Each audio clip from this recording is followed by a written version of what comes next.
How you feeling today? The sun is a little brighter. The air is a is. little cleaner. Yeah, I bet it is for you. Yeah. Like my spine has aligned itself a little bit more. Mm-hmm. All the Harris signs have disappeared from my neighborhood, and it feels like a great curse has been lifted. Mm-hmm. And you can just already see those bodies swinging from trees, can't you? You can just see that strange fruit up there. You just cannot fucking wait, can you? Man. And the women, once you all get to the women, start just grabbing women on the street. Well, this is what I told you in 2016. I spent the night with my girlfriend telling her that women were not going to be raped on the street the day after the election. But no, for you, like this is good because finally, they're getting their comeuppance. This is the stock market is up today also, and way up. If there's any way to like invest in Handmaid's Tales outfits, if there's like a factory that makes those, I think that's your best bet for the stock market. So I have a close relationship with someone who works at a very elite, very progressive, I'll call it institution that's in the Bay Area. It's a place that's an institution that's sort of well known, extremely liberal, extremely progressive, very elite. And today, all of the employees dressed in black. Not the Handmaid's Tale, which I thought would have been better. Like, I would have preferred them to have been in the red gowns and the white bonnets. All black, and there were ongoing therapy sessions through the day. People were scheduling appointments to have their vibes tuned, literally, and safe rooms all about everywhere. It's a thing with the liberals. They really project all of their internal psychodrama onto politics, don't they? But anyway, so I'm sorry, but back to your good feelings about the the establishment of the Reich, finally, American Reich, first Reich, American. On that note, like my black liberal friends are taking this much better than my white liberal friends. Hold on, you have black and liberal friends? Yeah. Damn, twofers. Okay, I know. Go ahead. I mean, well, I shouldn't say liberal, but black friends who vote Democratic or like are standard Democrat. I don't know how deep it runs ideologically, but it's funny. I don't have any black liberal friends. I mean, this is actually serious. I have all my black friends are either anarchists or black nationalists. I'm sorry. Yeah. So what's their feeling? I shouldn't say exactly, but they're cracking jokes, and they're like, "We've been through way worse than this before. We're gonna be fine." Yeah. And my white liberal friends are like in full therapy screeching mode for the most part. A lot of them. What have they been in that was worse? These are people, I assume, who are under 50 years old. What did these? No, they're over 50. They're over 50. Oh, they actually were living in Jim Crow? Not Jim Crow. Well, maybe. I don't know where they were. I think they're older than me. If you're any older than me at all, you technically lived under Jim Crow. Yeah, I mean, 1965. Some of them had family in Tennessee at that time. I don't know if they were there when they were born, but maybe they did actually live under Jim Crow. Okay, well, I'll give them that. Although Jim Crow's underrated, by the way. I mean, for black people. I mean, that's no joke. There's lots of books written about this. Watch episode 1 of Killer Mike's Triggered or whatever his Netflix show is. Watch episode 1 of Killer Mike's Netflix show. Mike might not put it that way, but he definitely, I mean, you can listen to my interview with him. I mean, we definitely agree on this. Anyway, so what you're saying though is that the liberal black folk you hang out with, at least, are taking a much lighter attitude toward this than they did in 2016. Yes, and like, just looking. They're also like looking at the whole state of the world, and no shit, and really, that's novel. Like Gaza, like, hey, the bombs aren't dropping on our house. Like, hey, the Democrats really fumbled this one. That's just what most of my my younger black friends especially are like left, like don't vote for Democrats. Cool. So they work with FIAs. Yeah, some of them, I know them. Yeah, they're half Jewish. Did you know that? Wait, no, you know about this, right? They're all Eric Andres. They're all.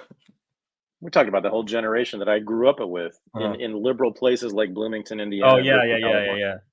Is a whole generation a phenomenon, of people basically my age who were, it was a Jewish, usually woman, almost always woman, usually not always, usually woman, Jewish woman, who would hook up with either a jazz musician or a civil rights activist. I'm not exaggerating, everybody. Look it up. There are so many.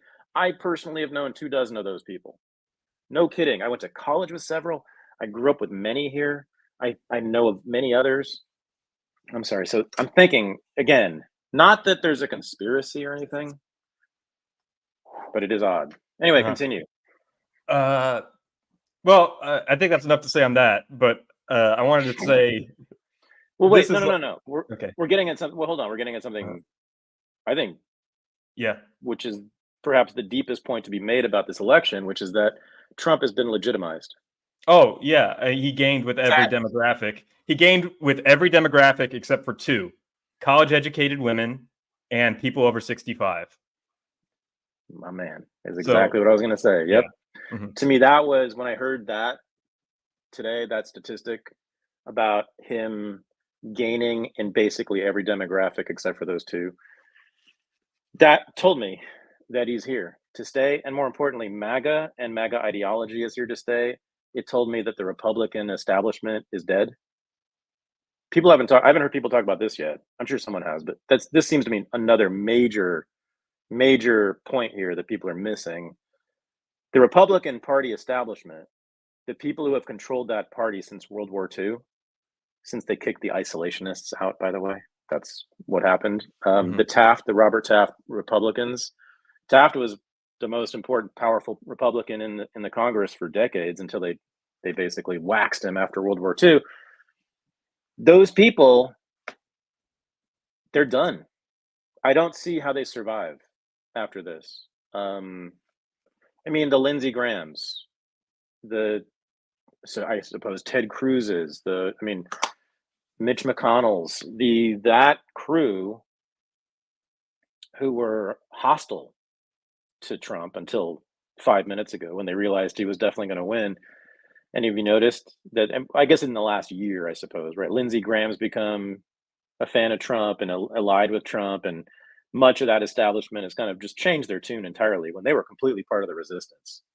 I mean, so they've shown themselves to be what we've always known them to be, as complete careerist opportunists. But I don't see them having any base of support anywhere. Does anyone get passionate about Lindsey Graham?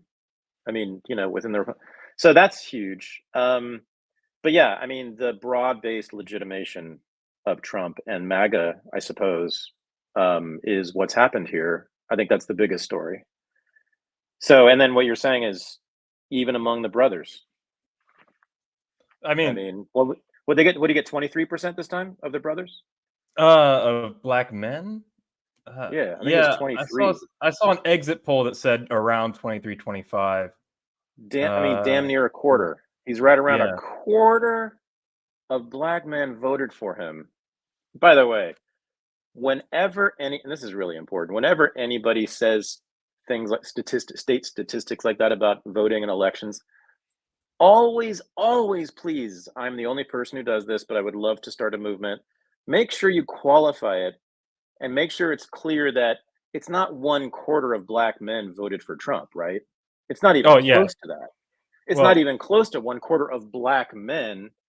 It's 1/4 of the black men who voted, which is, we know about black men, they don't vote. They're the least voting of all the demographic groups. So I don't know what the numbers are exactly, but the other thing I want to say, and this is tied onto this, and this is, again, to me, is the most important thing to say about US elections and voting and not voting. I said I've not voted since 1984 when I was 19 years old, and I regret that vote because it was for Walter Mondale. But people who don't vote, like me, should be very proud and should also take heart in this fact that is never reported, because this takes down the establishment when people know this fact. So between 60 and 70 million people voted for the Republican or the Democrat in the last few elections. Okay, somewhere about 60 to 70 million people voted for either the Democrat or the Republican, for Hillary or for Trump, for Kamala, for Biden, for Trump, whatever. The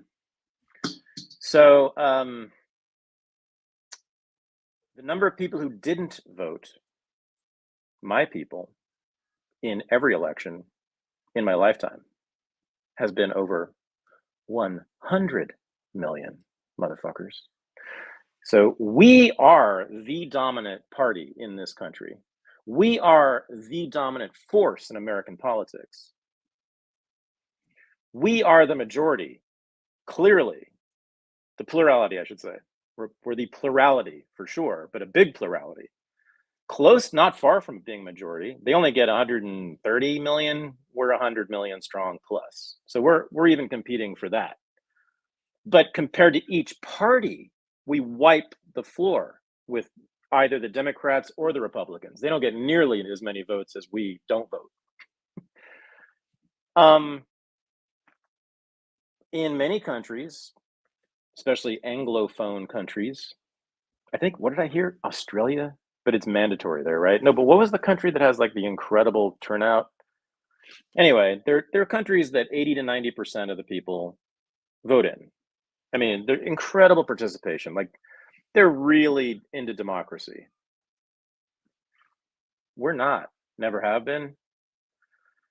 Even though America, right, founded upon the principle of democracy, we are told.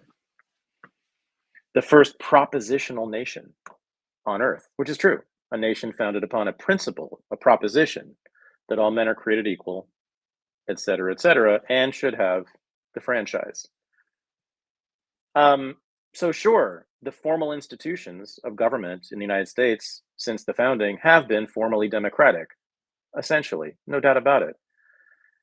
And certain portions of our country have been democratic in that they have participated and governed. That's what being Democrat is. It is government by the people, of the people. It's true. The thing is, only a very small portion of Americans who have ever lived have ever given half of a shit about governing. Most Americans have been about business, making money, doing stuff, making things. Governing is not what, thank God, most Americans have been into. We're not that kind of a culture. You'll find that more in Europe and some parts of Asia, where, as I said, large swaths of the population really are into it and really feel invested in their nation state, really feel like they own it, govern it, they're the sovereign, which technically is true, but they take it to heart and they work their asses off in elections, in going to meetings endlessly. This is what social democracy in Northern Europe looks like. People spend a lot of their time governing like normal, ordinary people. Like you go to meetings all the time to manage stuff, your town, your city, your industry, the business you work in, because a lot of the industries are corporatist in that way. So people, the workers and the citizens actually have a direct vote and a say, etc. Thank God I don't live in one of those countries, and I am grateful for that every day about America. It's one of the things I actually love about America, is that Americans overwhelmingly are uninterested in politics. Now, I think that's really bad when it comes to foreign policy. That's why the empire has been able to do whatever it's wanted to for 200 plus years, because most Americans don't pay attention, and I wish they would. But otherwise, I think it's great that most Americans don't care about politics and only care about their own lives, their immediate politics. They care about the politics of their locality, about places they actually live in and see and experience, things that they care about, the politics that affects them directly and personally. And I love that. They don't care about so much about how people are living in Mississippi, if they live here. Unless you are a left-wing feminist living in Berkeley, then your hair is on fire about what is going on with the women of Mississippi who can no longer get an abortion, even though large majorities of the women in Mississippi think that abortion is murder.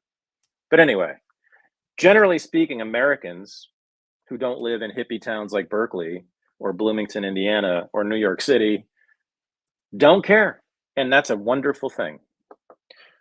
Americans are actually not very Christian in that way. They don't actually care about all God's children in the way that Jesus told us we should. Europeans do that. That's a kind of a more European thing. Some Americans do. Some Americans always have. Some Americans have fervently believed that they should take care of all the world's children, all of God's children around the world, and do so with military force. And those are the people who have run American foreign policy since 1776. But they have always been this tiny little niche of people who have essentially governed the world, certainly since the 20th century. So anyway, Donald Trump,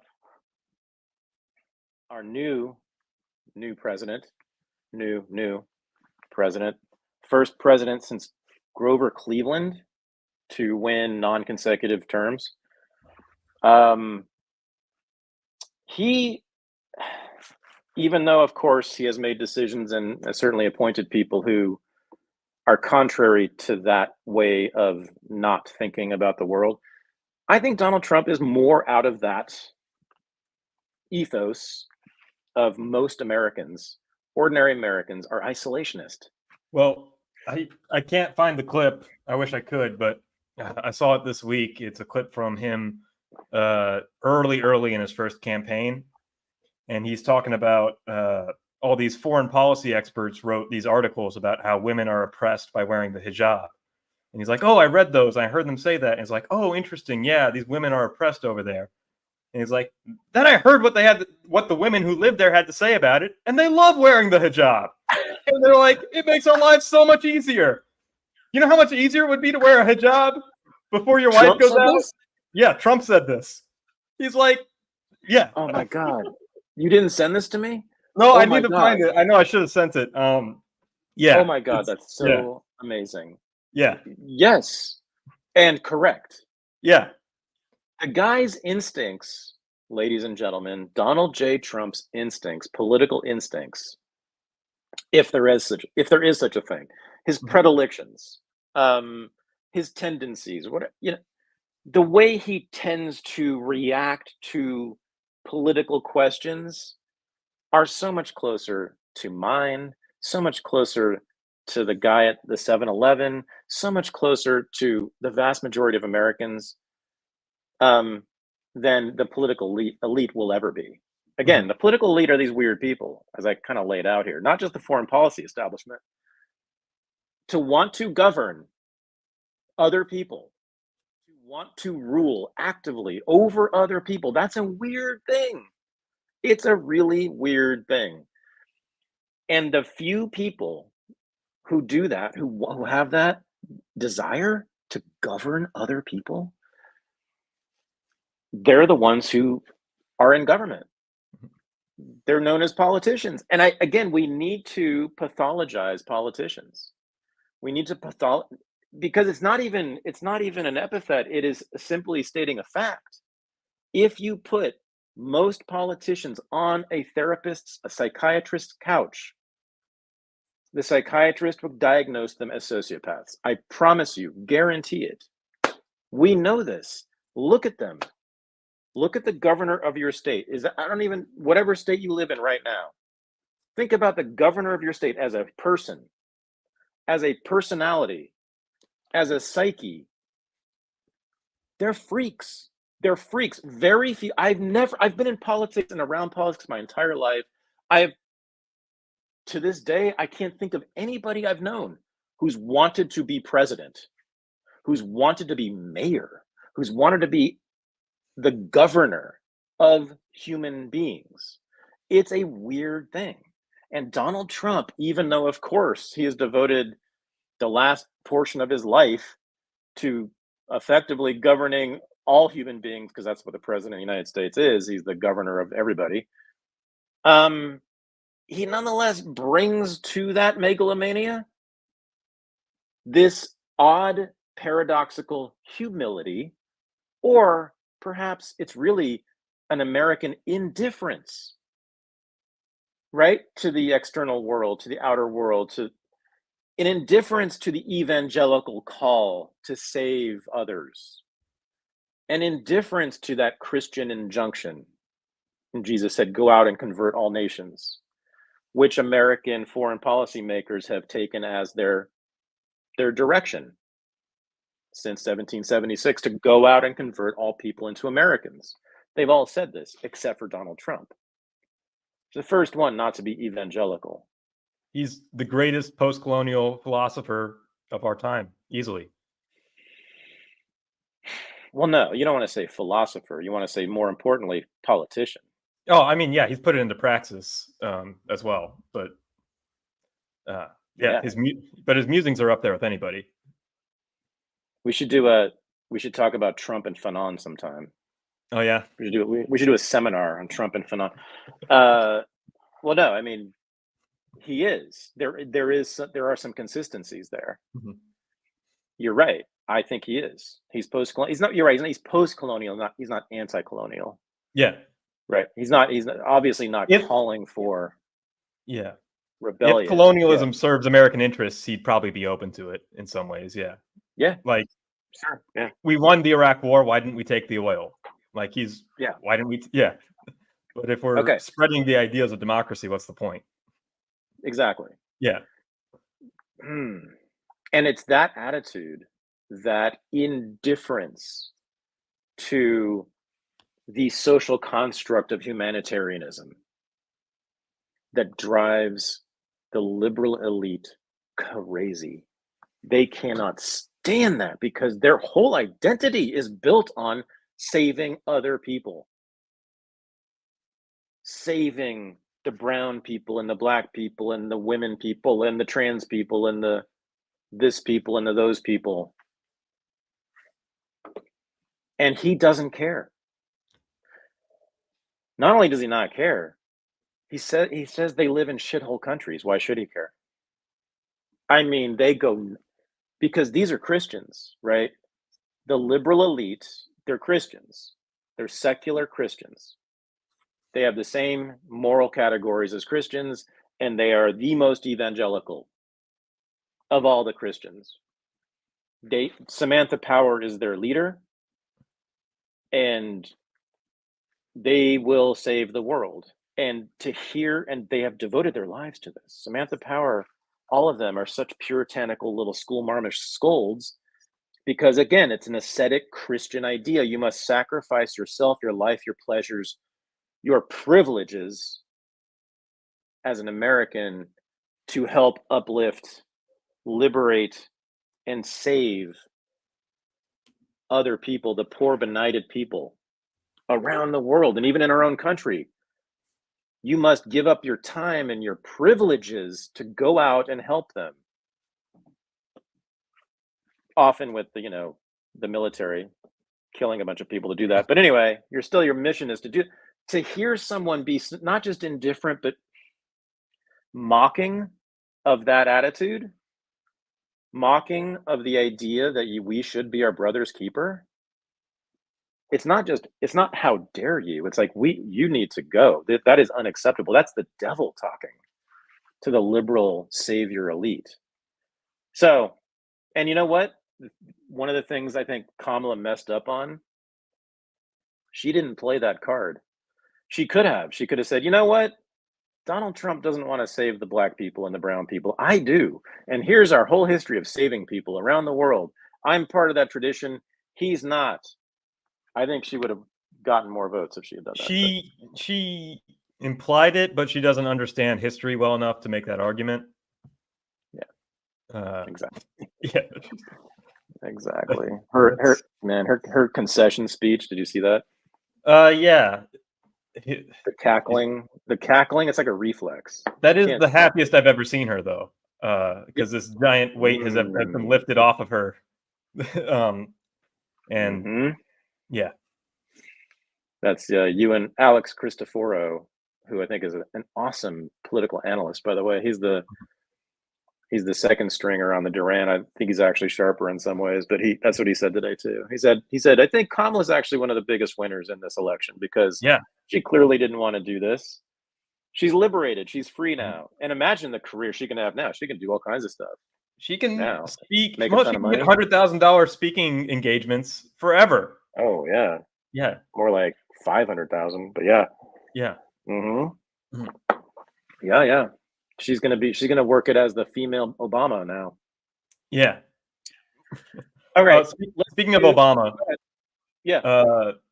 So in the terms of history, you mentioned Grover Cleveland. I think this election cements Donald Trump as the most important political figure in American politics, the most dominant, the most impactful political figure since FDR. Is that fair to say? And that he's eclipsed Obama? Impactful? Got to define that. I think he'll be in history books and studied more. His ideas will have more resonance. His vision will shape America. It's his vision. It's not somebody else's vision. And he's dominating discourse for longer. Like the last 12 years, like from 2015 to 2028, it's going to be all Trump. And then he's forever transformed the Republican Party, I believe, to where the establishment of that party's out. And his progeny in Vance or Vivek is going to follow him. Yeah. So I've said this from 2015, from the beginning of Trump's political career. I do think, and Michael Tracey starts screaming at me at this point, I do think he represents a true rupture with American traditional political discourse.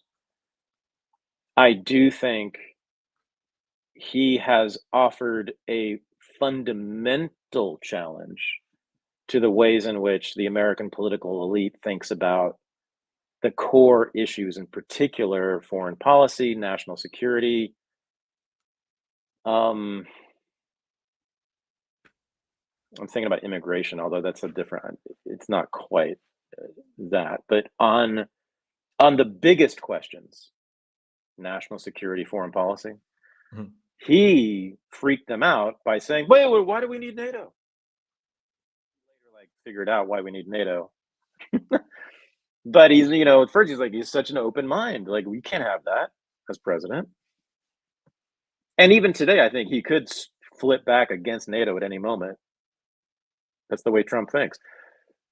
And right now, by the way, as I said on Twitter today, we don't know who won the election yet, everybody. I don't know who won the election. And I'm not being facetious or cute here.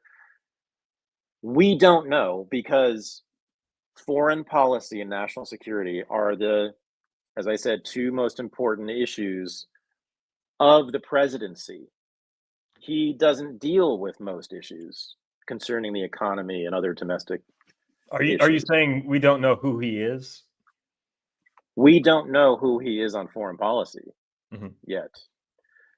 He has been all over the map on foreign policy. Let me give you a tour.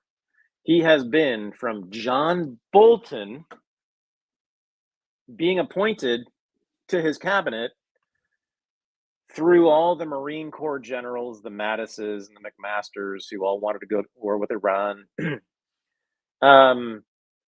all the way to the other end recently during this campaign, where he's at the Libertarian Party convention telling them that he will appoint a libertarian to his cabinet.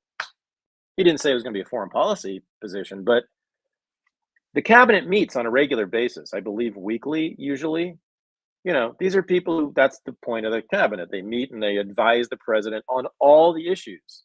This is the senior staff. They have a say on everything. How would an actual libertarian be sitting in the same room as a John Bolton and there not being some conflict? So I don't see him. To me, this is him signaling, and he's made some other signals along these lines in the last year.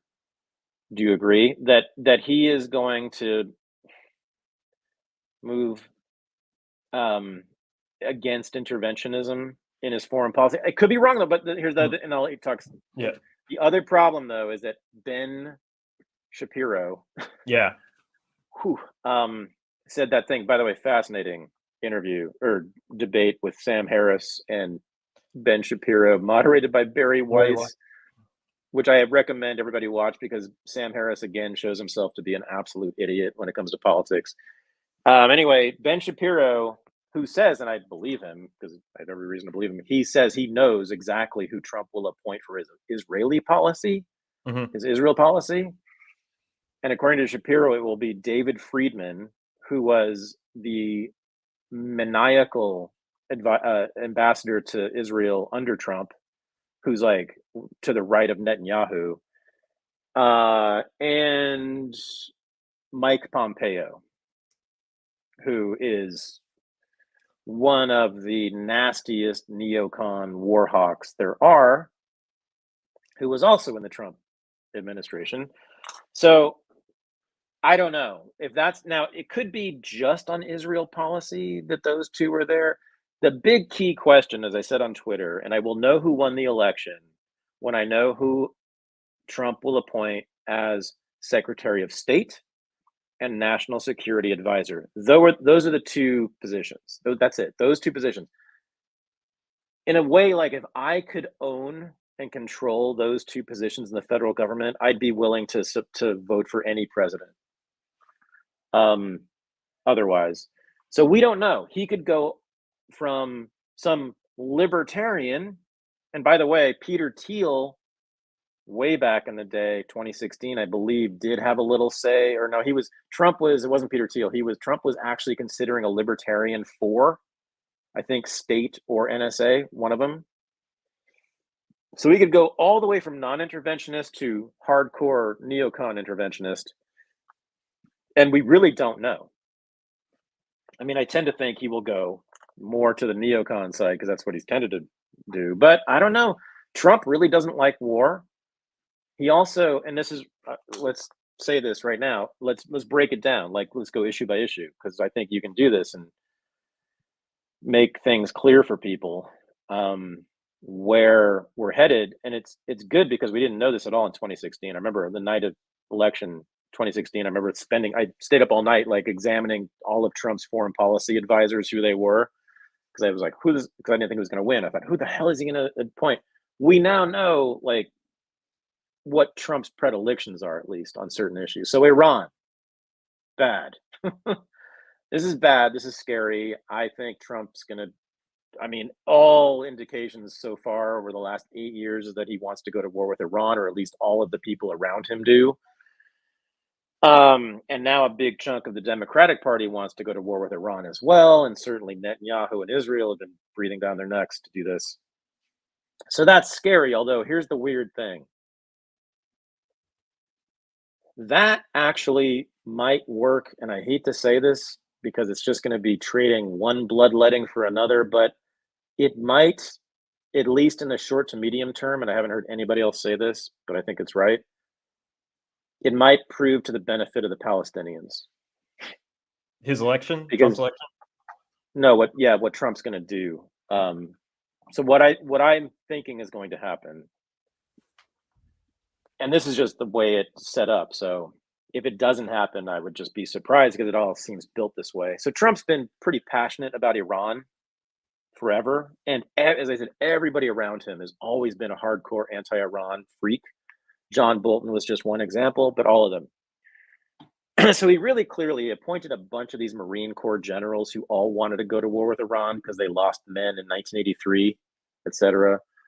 So it does seem like Trump does have a thing for Iran. Trump on Israel, yes, he did all these hardcore right-wing Zionist moves, moving the embassy to Jerusalem. The whole Abraham Accords initiative was basically an attempt to fuck the Palestinians. I think most of that was run by Jared. I think most of that was initiated by Jared Kushner. I have never heard Trump really talk about Israel in any moving way ever. I don't think it's in his heart. I don't think he's really a Zionist. I think, and especially given his statements about the Gaza war over the last year, he's 3 or 4 times he's just gone up on television and said, yeah, you got to stop this war. You got to stop this now. And then recently, what did he say? If I'm not president, Israel will be gone in 2 years. Mm-hmm. I mean, so what he's going to do is, I believe, and he's got Netanyahu's absolute loyalty, unlike Biden. He has actual leverage with Netanyahu. Also, Trump is hugely popular in Israel, so he really has a lot of leverage with them. This is going to be their undoing. Yeah, there were billboards in Israel celebrating his victory already. Yeah. They're going to regret what they bought. I think Israel is about to get fucked, and the Palestinians are about to get helped, but at the cost of war with Iran. So weigh that. Well, I don't know. Last week we played that clip of J.D. Vance saying there's no interest in going to war with Iran. That doesn't align with our interests. Well, okay, maybe. I hope. But listen, so here's what I think has to happen. I bet it's happening as we're speaking. I'm not kidding. I'll bet you that Trump and Netanyahu are having phone calls today on this very subject. Okay, what does Bibi Netanyahu want more than anything else? More than killing Palestinians, more than destroying Gaza, more than destroying Hezbollah. What does he want? He's been calling for it for 2 decades, war with Iran. He wants the United States to go to war with Iran. He's made it really clear, no bones about it. All of Israeli political society is saying this. We want a war with Iran. The Palestinian issue is secondary now. By the way, that's what they're saying. That's when you look at Israel channels, that's what they're saying. We're all about Iran, Palestinians. That's not a thing now. We're post-Palestinian. They'll say it's all about Iran. So I think Trump, he could now go to Netanyahu and say, "You're going to stop your war in Gaza and Lebanon right now," which he can do because that's what's happened before. Right now, in 5 minutes, you're going to stop. But in exchange, we'll bomb some of Iran for you. We'll do something, some attack, or we'll facilitate some attack on Iran or some aggression on Iran. The United States will authorize, support, or even do itself in exchange for Netanyahu stopping the wars. And by the way, there might even be concessions. I could even see Trump calling for some concessions to the Palestinians. Imagine, just think about this, everybody.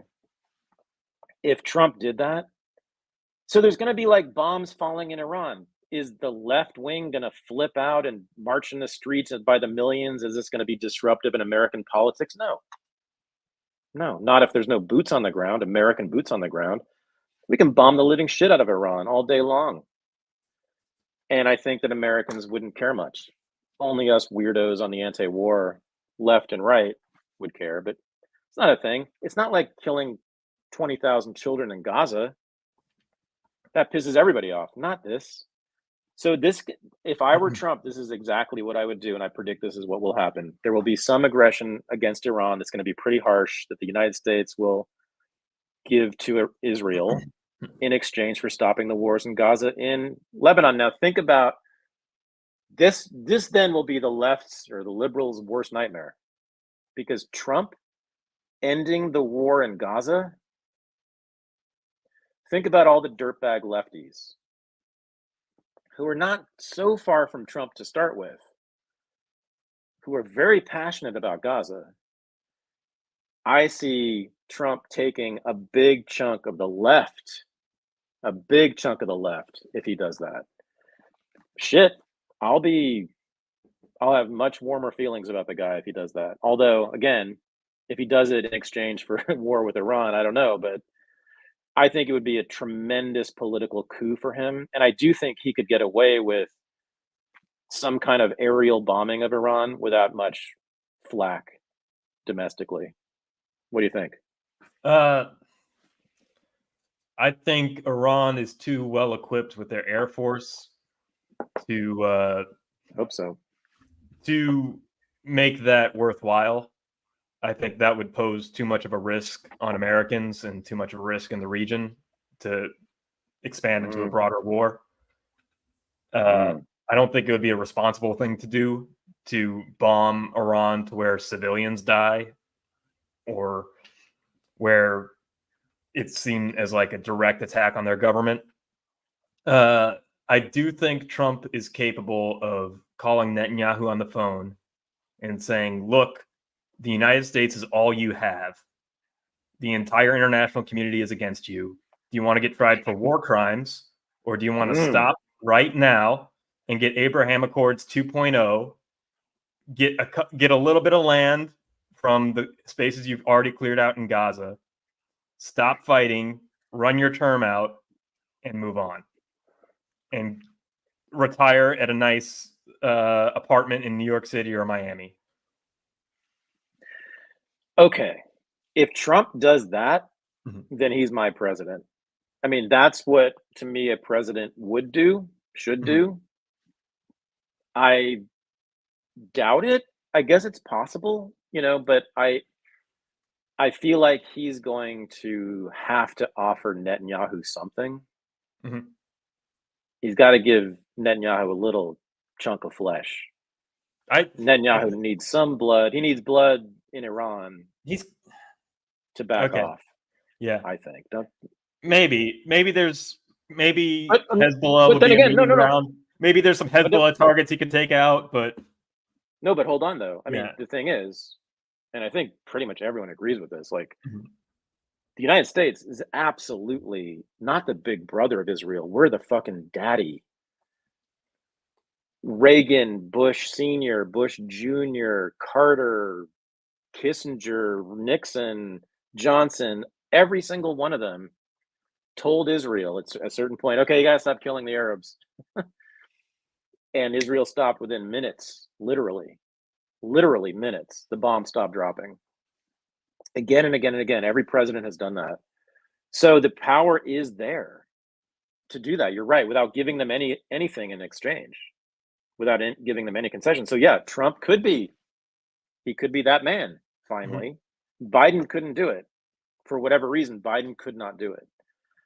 But every other president, Obama did it. Every other president stopped Israel at a certain point, which again shows you that they've always been genocidal, by the way. Like, the only reason they haven't killed all the Palestinians is because the United States has stopped them.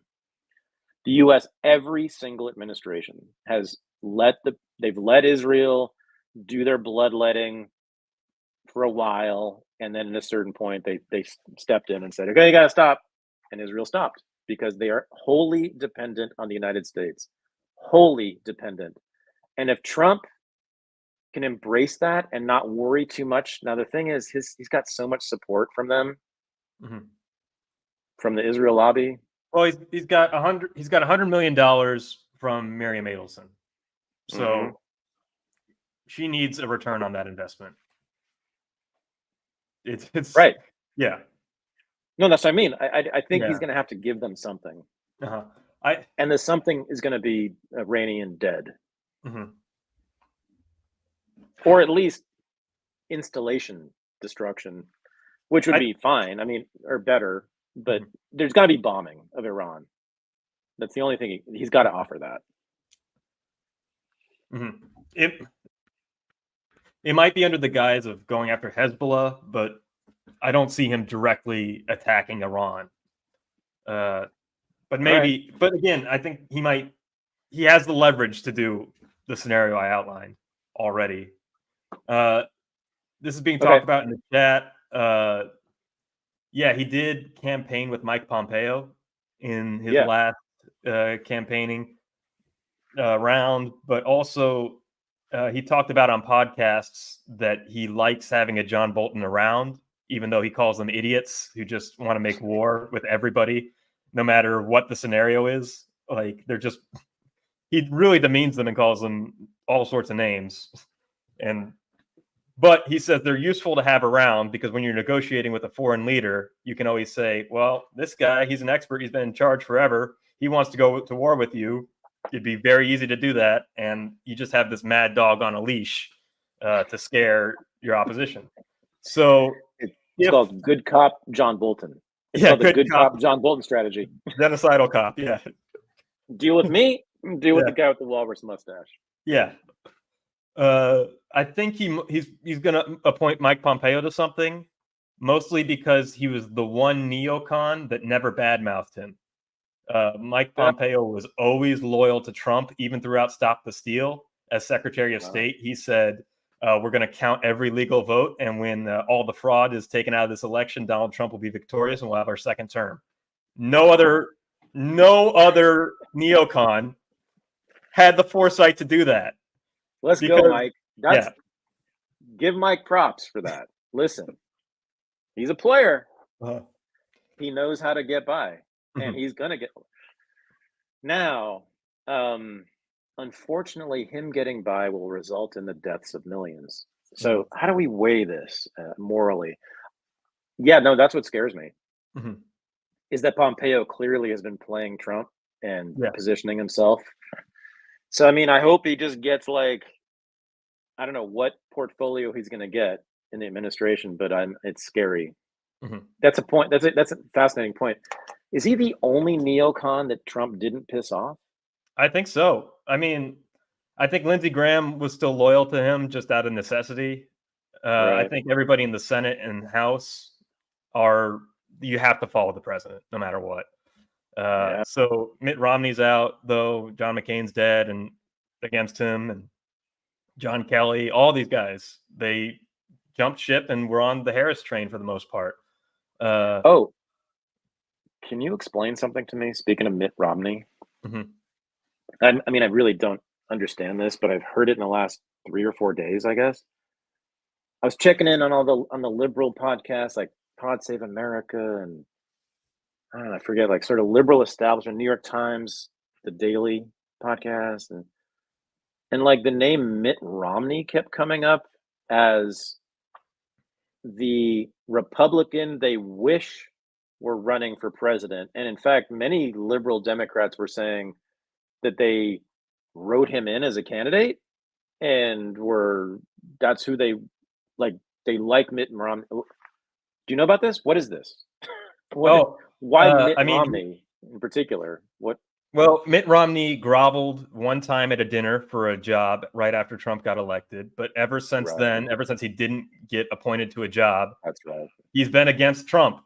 And he marched in the George Floyd protest. He's been with the establishment on all the platitudes that you need to be with. And he's one of these guys that put country over party by opposing the greatest threat to democracy ever in Trump. If you watch the debates from 2012, I always tell people to go back to those. For the most part, it's Obama and Romney agreeing on everything and arguing over who's going to do it better.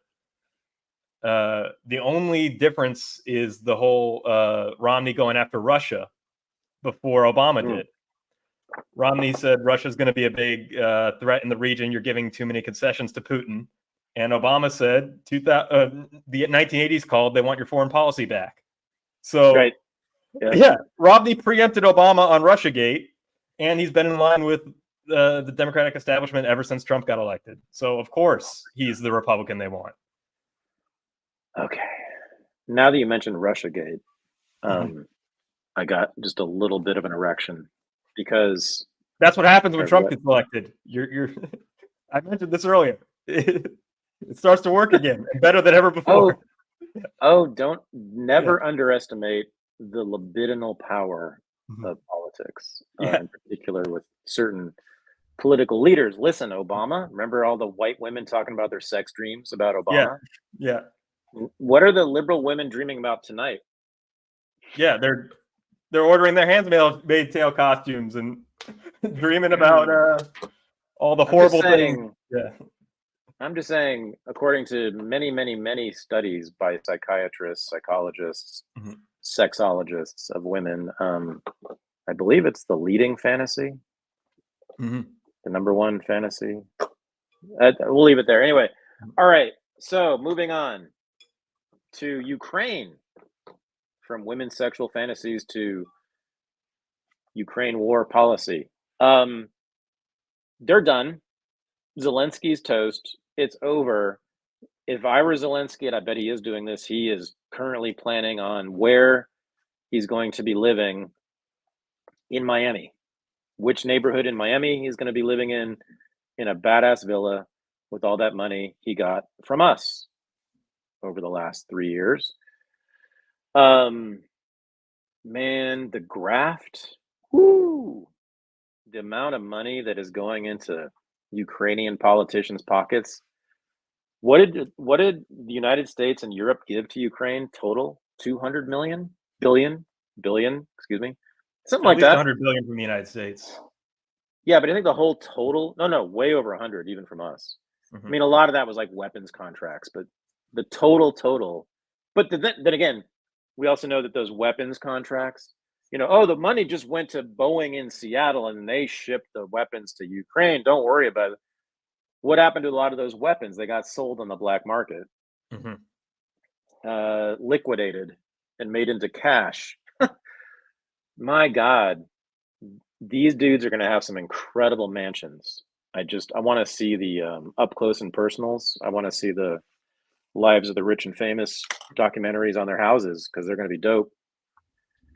Yeah, no, it's done. JD Vance announced it essentially during the campaign. Trump has been saying it over and over again.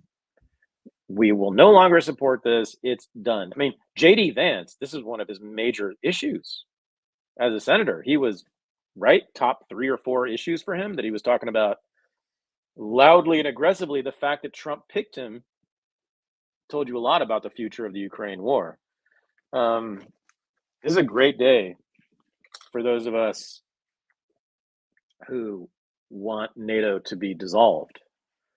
It's a huge step in that direction. It seems like it, right? Am I being naive? Am I right? No. Yeah. Yeah, this is great. This is on the EU. I mean, the European Union. Apparently, they're just like having a massive meltdown. Oh, they're just collectively wearing black and sitting in their little safe rooms, playing with building blocks and Plato.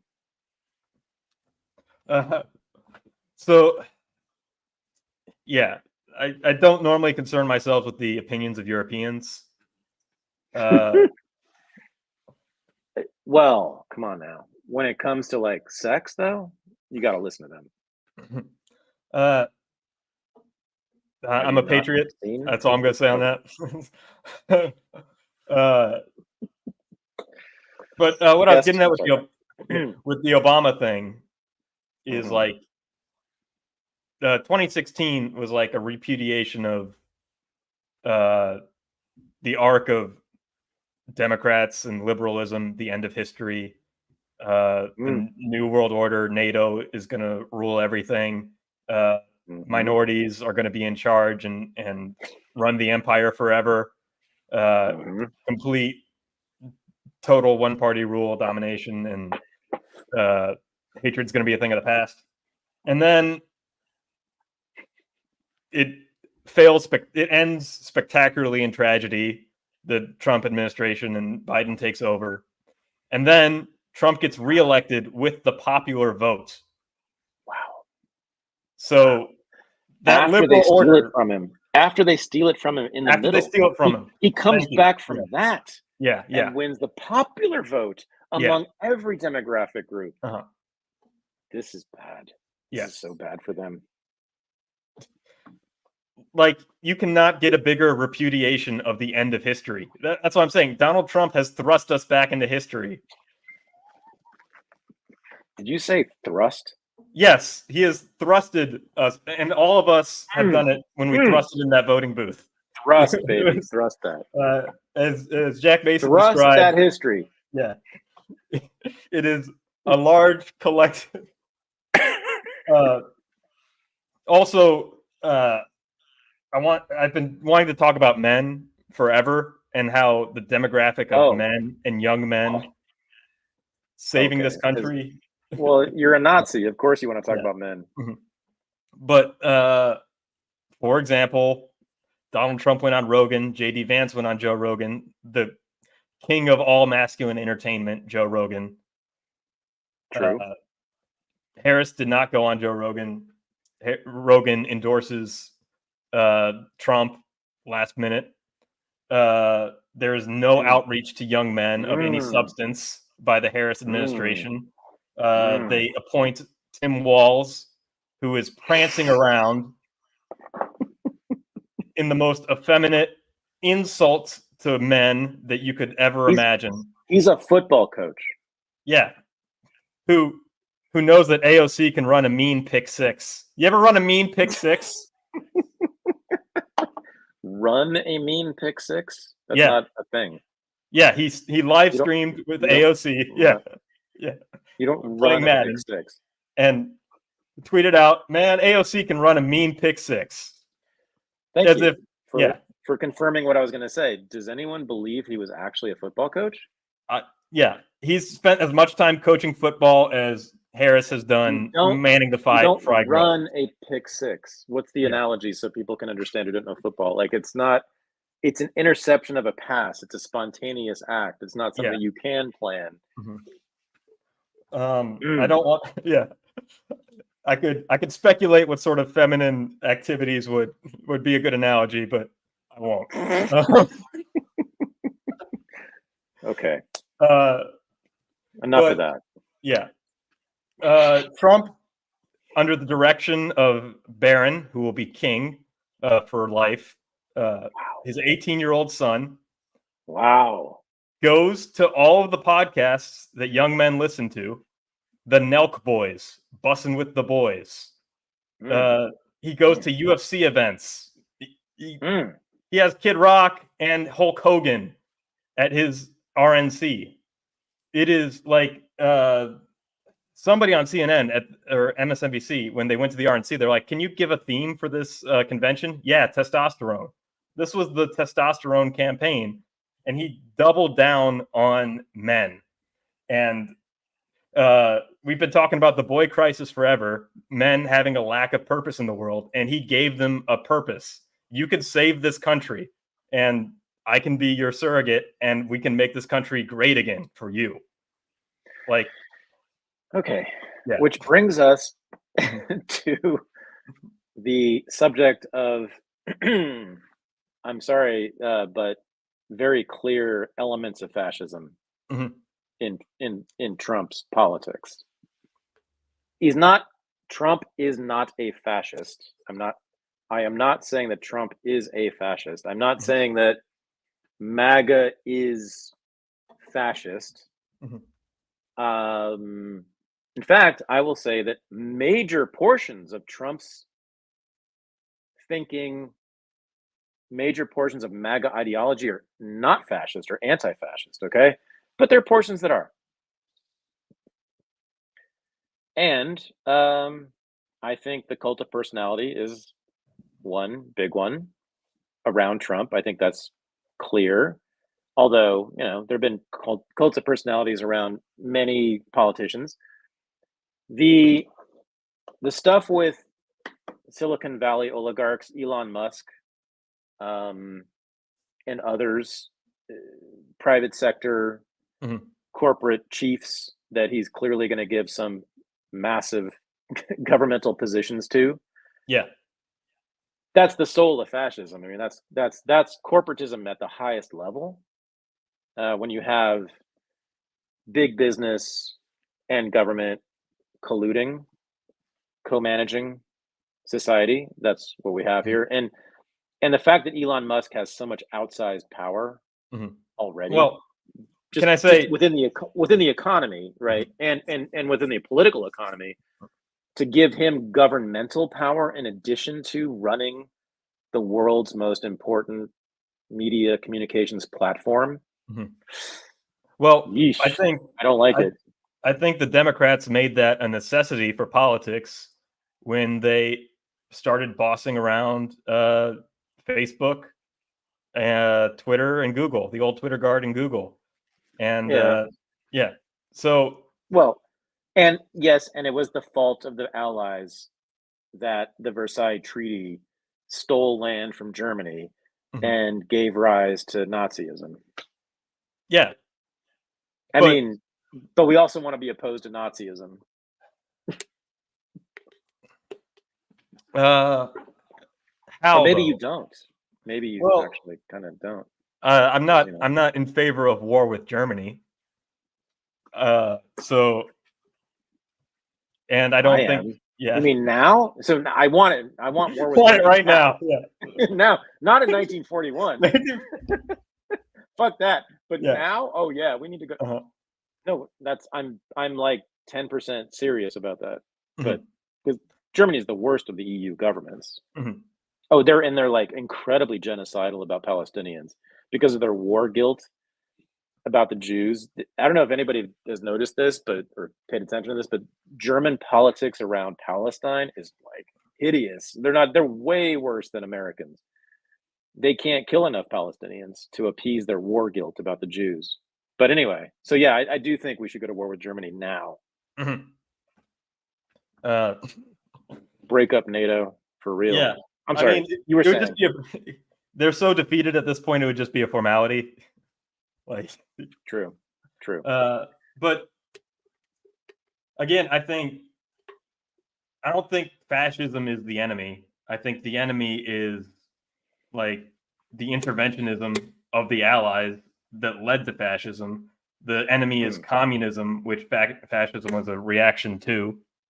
Yeah, I think fascism is just a natural immune system response to certain threats that wouldn't exist if those threats weren't there. Wow. It's amazing how everything comes back to John Foote and our fascism course and what John lectures on in that fascism course, which is, and it's amazing. Yeah, 1919 is the beginning of fascism. For him, I mean, I think because that's when. Where was Hitler born? Versailles, but yeah, but not even then. No, but apart from it was in Italy, in Milan. Oh, okay, specifically. Just in Milan is where it begins, and it begins really legitimately. It begins in a way that we would all support if you have any kind of heart at all, if you care, if you're compassionate. That was the year 1919. That's right, in Milan, in Italy, when the Communist Party, which was a huge, powerful force in Italy and especially in Milan, then waged a campaign of attacking, expropriating, vandalizing, and seizing hundreds of small businesses around Milan. So that I think it was a 2-day siege. It was a coordinated attack on all the small businesses in Milan. I think John said there was something like 250 strikes in businesses in Milan in the same day in 1919. It was an absolute, it was a true takeover of the local economy by the Communist Party, which was working in alliance with the Bolsheviks. And the squadristi, yes, the original black shirts, the original fascist black shirts who were fighters, they were just street fighters. That's when they formed. They formed in opposition to this reign of terror by the communists, not just a reign of terror, an attempt to establish a communist regime in their city. They took up weapons and they roamed around. Yes, they roamed around in their black shirts in Milan, attacking these communists who were destroying life in Milan. And that was an amazing moment when when we did this in the course and John showed the whole history of this, there's no way I would have been in that moment and not sided with the fascists. And I can't imagine any decent person with any kind of compassion not siding with the fascists at the moment of origin of fascism and communism as mass movements. I mean, of course, they pre-existed 1919, but as mass movements, 1919 is it. You got the Bolshevik Revolution right then, and then you got the Squadristes reacting to them in Italy. And you're right, and ever since then, there's essentially been a cycle of communist aggression, fascist reaction, which is one of the reasons that they're literally called reactionaries. Are called reactionaries. Boom. Yep. And you're right. As you frame it that way, as you think, the way that you framed it made me think about the last 100 years of history, and you can very easily see it as communist aggression met by right-wing reaction again and again and again and again, all the way up to 2024 in the United States. And where does MAGA come from? Why was MAGA established? Where's the energy from MAGA? It's hatred of the communists. The new version of communists who have run this country. Now, I don't think they're communists. I don't think the Democratic Party is communist in the way that the Bolsheviks were, but there actually are, no, I agree, there are consistencies in the worldview between even Kamala Harris and the Bolsheviks. Yes, there is a collectivism, egalitarianism, statism,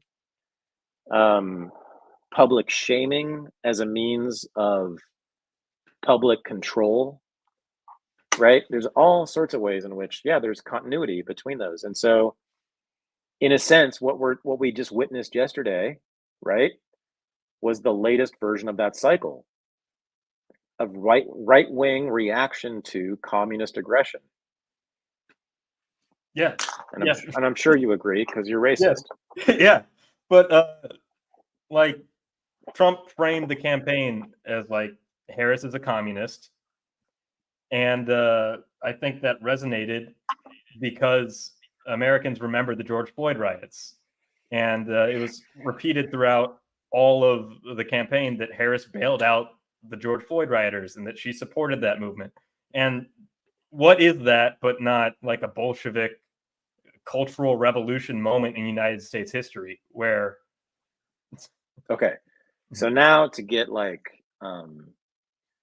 autistic, actually, pedantic about it was Maoist. Thank you. Yeah, that's all. I mean, both communists, the ultimate goal was about the same, but it is different. I mean, the Bolsheviks were a little more sophisticated and urbane and genteel. They weren't so much about rioting and stuff. They were very scientific, very rational. The Maoists were like freaks, wild men, and they went around the streets, dumping eggs on people's heads and parading them through the streets and shaming them and executing them summarily and all that good stuff. But Maoism, which is a weird thing, and that's something that's understudied, and I want to see somebody really get into that. Like, what happened on the left in the last 20 years that moved them? And it's a different thing. It's different. Like, Maoism is different than old left-wing politics. You didn't see Maoism in American politics at all before then, even on the left, not at all. But suddenly that's the way they operate. They do public shaming, just the way that the Cultural Revolution operated. So I don't know. But anyway, yes, there's a continuity nonetheless in communistic, egalitarian, authoritarian, sometimes totalitarian, mind controlling, speech controlling, censoring politics over the last 100 years on the American left. Yeah. And you saw, as you said, reactions serially, periodically to that. since the Bolshevik Revolution. And the Communist Party, by the way, was established in the United States of America in what year? 1919. That's when the CPUSA was founded, 1919. And the fight has been on ever since. And you're totally dead-ass right, as you usually are, Mr. Weimer. I mean, that is, like, in many ways, the foundation of what we continue to see in these sort of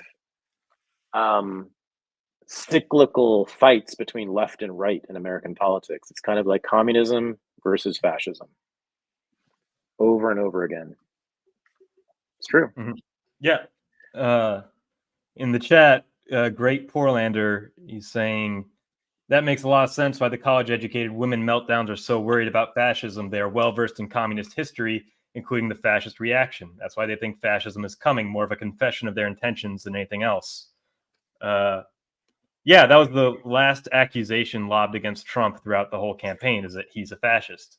And they're saying that because they're communists. There was something about the trans movement, which again, I think most of that was just overhyped, and I think the reaction against it was largely just homophobic and stupid and whatever. But I also get it, why many people saw the trans movement as communist, even though it's not. But I think it is in some ways consistent with communism. Well, it's the remaking of the human psyche, but it's more. Well, actually, no, the Bolsheviks and the Maoists both did that. Yes. And the Maoists were very, very big on being as androgynous as possible, eliminating sex differences. So we're all part of the same body politic. And they weren't anti-family, but they did remake the family and made the family part of the collective, so that the family was politicized. So it became inside out, right? So that. And that's what trans is. It's like politics is inside of you. It's inside the family. It's inside your relations. That's sort of the seed of totalitarianism is the internalization of politics. So that the politics is always inside of you. That's all you think about. You think about everything through politics. Every move you make, when you brush your teeth, when you kiss your wife, you're thinking about politics. It's all political. That is totalitarianism, right? That is making politics total, the total experience. It's the totalizing of politics, and that's communism and fascism, but certainly communism. And so, and we've seen that in recent years. The Democrats became totalitarian. They weren't in that way before. No, they used to be a reasonable working class party also. Well, I mean, they controlled the whole apparatus. I mean, let's not get it twisted. Since the 1930s, they have run everything. And so that's why they haven't had to be totalitarian. Well, yeah. Because they controlled the school system. Yeah. They control the curriculum of the school system of the United States of America. What more power do you need? If you gave me that power alone, I could run things forever, right? And that's the Democrats have controlled the school system, the curriculum in the United States. Even in private schools, they've controlled it since 1945. I mean, that's kind of all you need to know. But they did, because of that, they didn't resort to this heavy-handed Maoist totalitarianism of like direct mind control until the 21st century. Speaking of that, Trump has promised to get rid of the Department of Education. I heard. Yes, I've heard him say that. Fantastic. God, set it on fire. Yeah. I mean, just a bunch of gasoline, just torch that shit or blow it up. How about an implosion?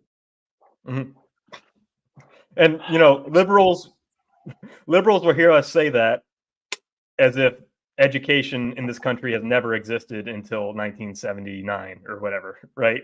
Or 74. Yeah. No. Yeah. Oh, they'll say that. Oh, that's just that means you're just anti-education.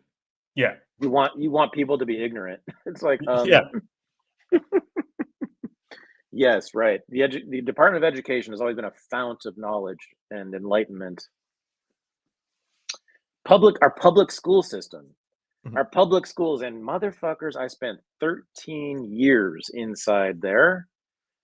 Inside, and that's the way we should talk about our public schools. You're inside. I wasn't allowed to leave. That's how the mafia refers to prison. I went to school. I know. Inside. So, right, exactly, yeah. Right, yeah.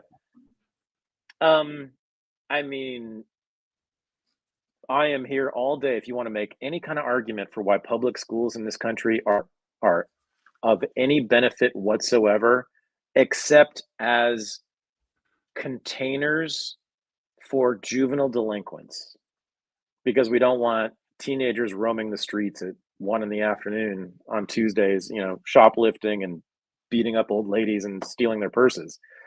Okay, I get that, but we have other means to do that, to control our teenagers. We don't have to pretend that they're learning in this place called the school for 8 hours, 6 hours a day, and the rest of it. It's a giant prison complex. That's what the public school system is in the United States. There's no doubt about it. But it's even worse than that, right? It's a public prison complex and indoctrination center for America's youth. There's no disputing that. I mean, that is exactly what it is. And so for I love it when the left champions public education. Is like, this great progressive, revolutionary, radical thing. It's like, there's nothing more conservative in the world. But anyway, so if Trump abolishes this thing, which is only one piece of it, by the way, they just sort of support the apparatus by giving funding essentially to districts, school districts, and that'll be a huge thing. But again, it's like his attitude toward NATO, right? It's like, why do we need this? Why do we need NATO in Europe? Isn't the Cold War over? Why do we need the Department of Education? We give all this money and test scores have not gone up in 50 years, by the way. Not up at all.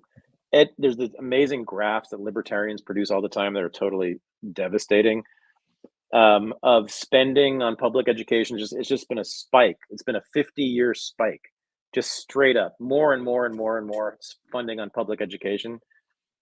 And then test scores, it just flat. There's no, zero improvement over 50 years. In fact, I think there's been a decline in the last 10 years. Shit, kids in Oakland. Do you know about Oakland public schools? Have you heard about this? They abolished algebra 5 years ago because it's white.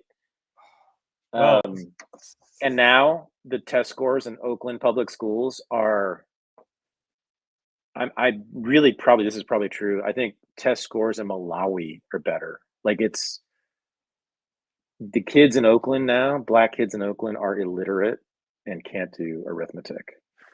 It's that bad. It's something else. So yeah, burn the whole thing down. Let kids be free. Figure out ways to contain those kids who need to be contained, and some do. But we know that. We know ways to do that. Sports is one great way. There's all sorts of ways you can make kids non-dangerous. Teenagers I'm talking about. Teenagers are dangerous, and they need to keep them out of trouble. Keep them out of trouble. There's many ways we can do that without erecting this massive school prison complex, which is exactly what it is. We got 5 minutes left. I want to talk about how this was the podcast election also. I mentioned it a little bit talking about men, but I think this is the election cycle we've all been waiting for, where the mainstream media is really, really discredited. 2-minute debates, 30-second sound bites are a thing of the past, and everybody can see who the candidates are by their long-form interviews. And Harris had to do it because Trump was gaining so much momentum from it, and she was only able to do it with absolute sycophants. And even then, she ran out of steam, doing half of the length of time that Trump would do. And this is the most transparent election in that regard, and it's a victory. That might be the most consequential victory, is the final nail in the coffin for cable news and newspapers. Yeah, I'm just breathing that in.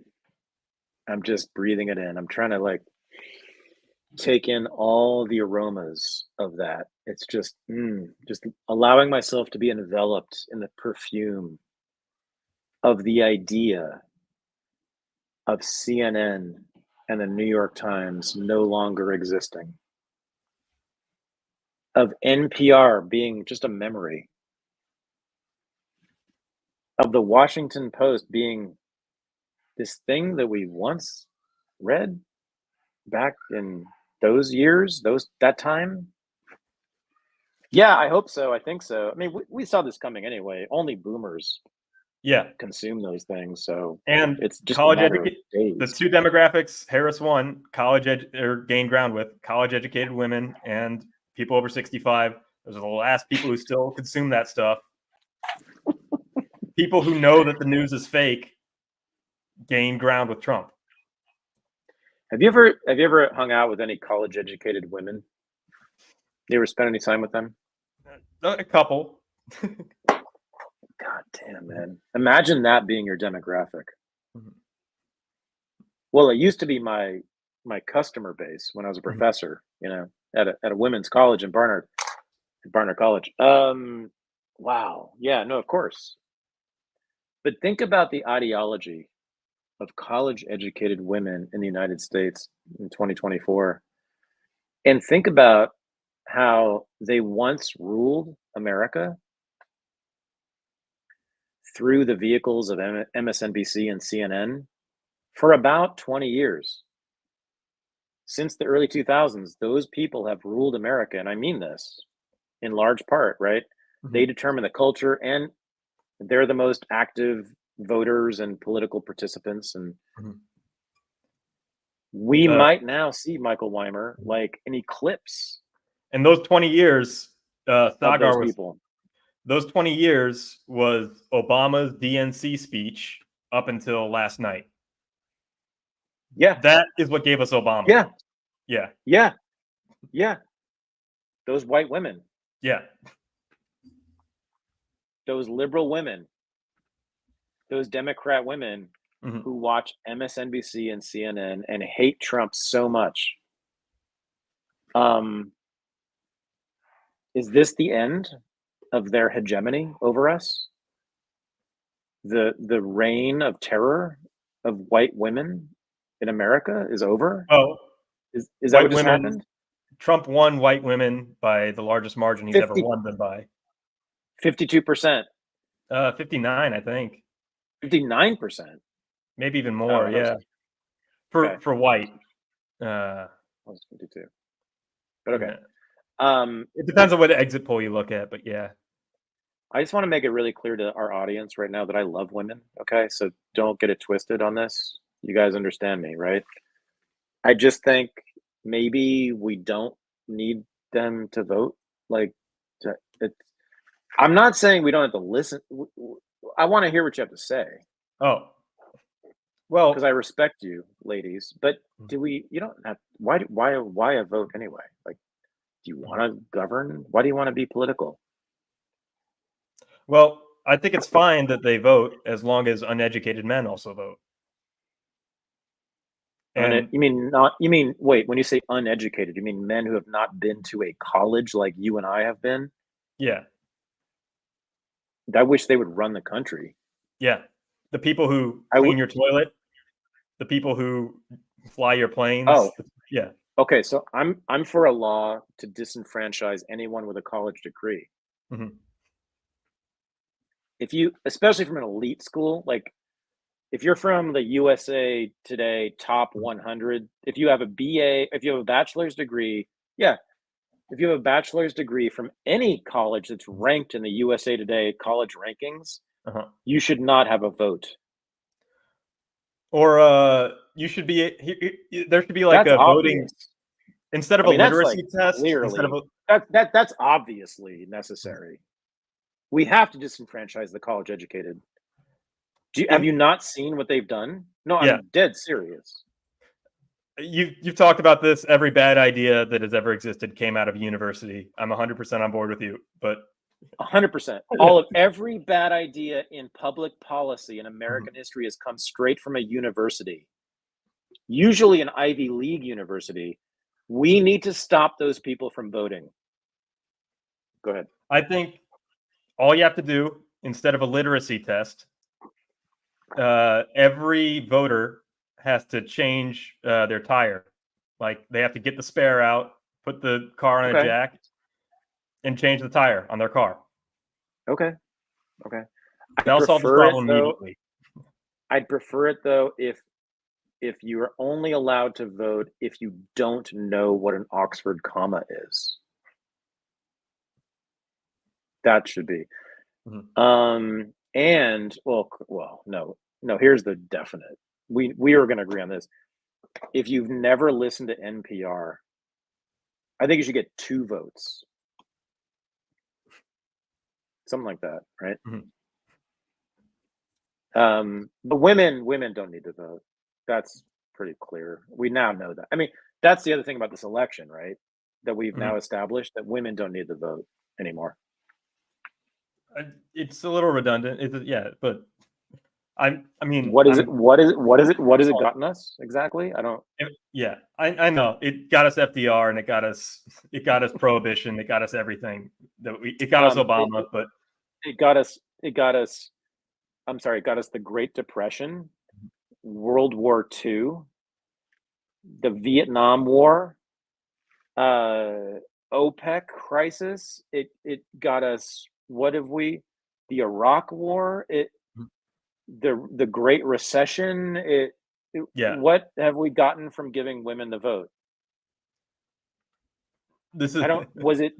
Why is it? Is it better since 1919? No, it's clearly not. What are we talking about? This is another thing that Ann Coulter got right before everybody else. She was the first person brave enough to say it. A woman. Yeah, she said it. No, I think we all need to think. This is another lesson of this election. We need to revisit that little amendment. What did we get from it? Ladies, do you enjoy voting? Is that fun for you? Aren't there other things you'd rather be doing? Of course there are. We know what they are. Okay, enough with this. Gotta go. Yep. I'm gonna get lynched. Yeah. Well, okay. What? Save me. Okay. Help me. Yeah, what? Whether or not they should be allowed to vote, I can leave up to speculation, but it is a fact that those who don't are way happier than those who do. Oh my God, yeah. I was gonna make an exception for lesbians. I think they should be given the franchise, but no, people who don't vote, look around. I know people who don't vote. Remember, 100 million of us. They're all around you. But seriously, everybody, I mean this. Think about your personal relations, people you know in person, okay? Think about the people who didn't vote versus the people who did vote. Who do you like better? Oh, let's do this. Who would you rather have sex with? The people who don't vote or the people who are really into voting? Okay? That's the future. That's liberation. Follow the people you want to fuck. Michael, over to you. Great. Yeah. Let's go to the after show. Let's go to the after show. Wrapped it up on a bow. America is saved. After show. Yeah. The after show. You wanted to tell them what it's really like? Okay. Woof. Yeah. All right. Yeah, no, the after show. It's, as I said, it's the highlight of my week. I didn't know if you wanted to divulge that much about it, but okay. If you want to join us at the world famous Unreported after show, which is an incredible Zoom meeting, and maybe other things as well, go to patreon.com/unregistered. Michael and I are going to be there as soon as we stop here. It's after every Unreported, we go to that show. We hang out with patrons of this show. You were only allowed to be in Unregistered Live if you're a patron. but it only costs $5 a month, which is like really almost insulting to me. I think I'm worth, and you are clearly worth more than that. So it's super cheap, $5 a month, Zoom meeting, hanging out after Unreported every Wednesday night, starting right now. Michael, you're the shit. Love you, man. This is amazing. And I'll see you on the other side. Any last words? Love you too, brother. And we saved the country. Yeah. We did, didn't we? We did. About time. You're welcome, everybody. Peace, everybody. You're welcome. You're welcome. Peace to the world. Thank a man. Bye.